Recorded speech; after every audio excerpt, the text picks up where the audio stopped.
Hello again and welcome to my channel. Today I'm going to be going over how I turned this elf archer into this Cambion Archer. I got these original minis from Fantasy Creatures made by Wicked Duels.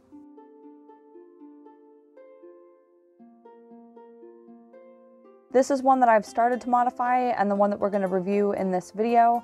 I'm going to be removing some of the bits that I've already done to her just to start over from scratch. I don't really like the angle that she's aiming her bow at, so I have adjusted her arm from the upward angle to straight ahead. Here you can see I'm going through the different options of my wings. I've removed those butterflyish wings from a fairy that I just didn't really see the point of having wings on because I wanted to use it as a halfling. And these are dragon wings that I have removed off of the dragon model that come in the same kit. I really like the way they look and I felt that they would fit a Cambion really well. Here I'm looking at bases. I have different bases off of different models. This set comes with different bases that come on each one. I don't really like most of them, even the ones that are the right size, which is the one she comes on, is 1 inch diameter. So instead I cut a 1 inch round dowel into thin pucks and I use these for my minis. Here I am just trying to cut her hair. Essentially what I'm thinking is if I cut her hair so that there's a gap underneath and her hair is shorter, I might actually be able to fit the wings up underneath them to not only kind of wedge them in place and make them more secure, but to also make them look more natural by having the hair overhang the wings.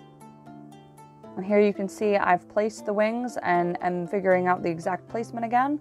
There's a lot of fiddling involved, just trying to make sure that where you put them will really work out and the angle will be appropriate.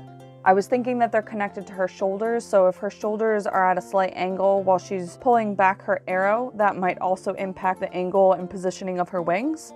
Once I've cut out an area under her hair, I'm actually able to wedge one of the wings underneath, which is why it's stuck there. I haven't used glue or anything, I literally just pushed it underneath the hair. And here you can see that it's actually stuck underneath.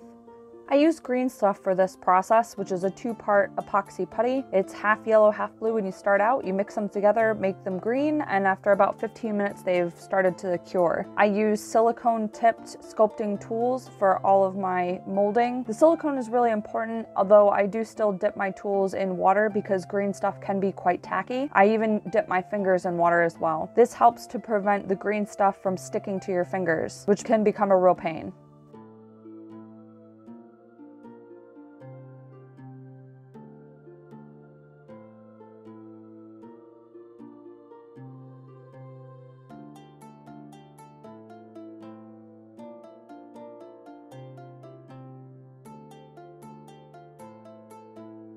I'm making sure that the wings look like they're actually attached to her and adding extra bits so that they are just like a bat's wing. I also add a little bit more to her legs and that front area of her skirt, as I don't really like the fluffy part in the original model. I'm giving her a pauldron on her shoulder, which I put a little strap on as well. I'm sorry that it's so hard to see some of this. The video camera I was using at the time wasn't the best of quality. When you put water on your silicone sculpting tool and using green stuff, you can actually smooth it really, really well. You just have to keep in mind that because it's an epoxy putty, it will cure fairly fast, and sometimes you just have to do things in layers.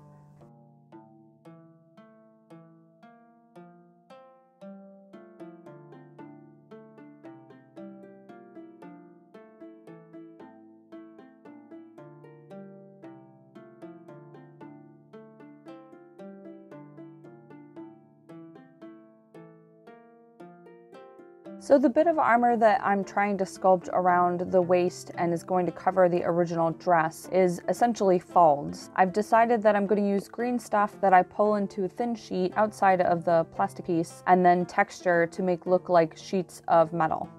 I smoothed this down really tightly with a silicone sculpting tool so that it's adhered well to the piece. I use my 45-degree angled silicone sculpting tool to try and press in creases to make it look like strips of metal and bits of leather. Later on, this will be the gold and purple sections.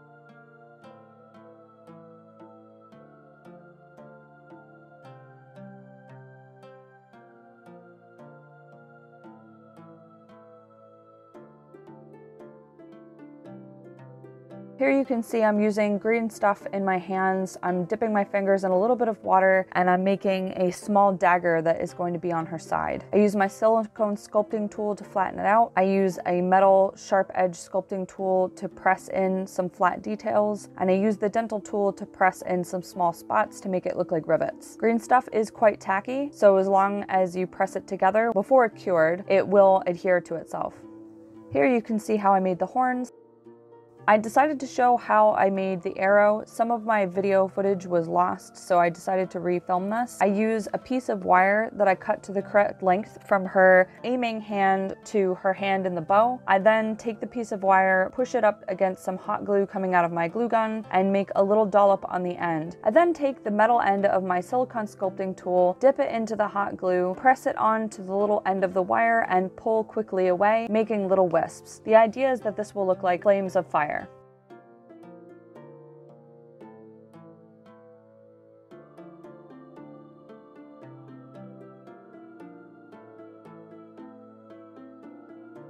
I trim the edges shorter because I want the flame to be small and fit my mini.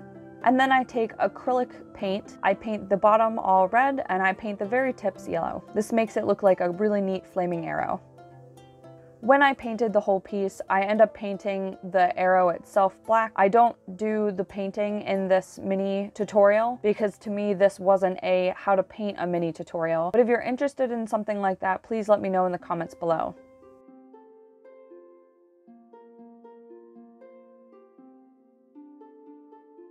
Here's the piece with all the green stuff applied.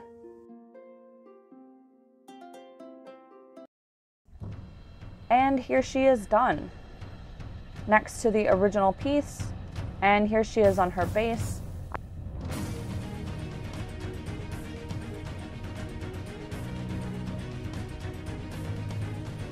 I think she came out really cool. I hope you guys really enjoyed this. If you'd like to see more videos or if there's anything particular I've done, please let me know in the comments below. Otherwise, please like and subscribe and watch my videos coming up once a week.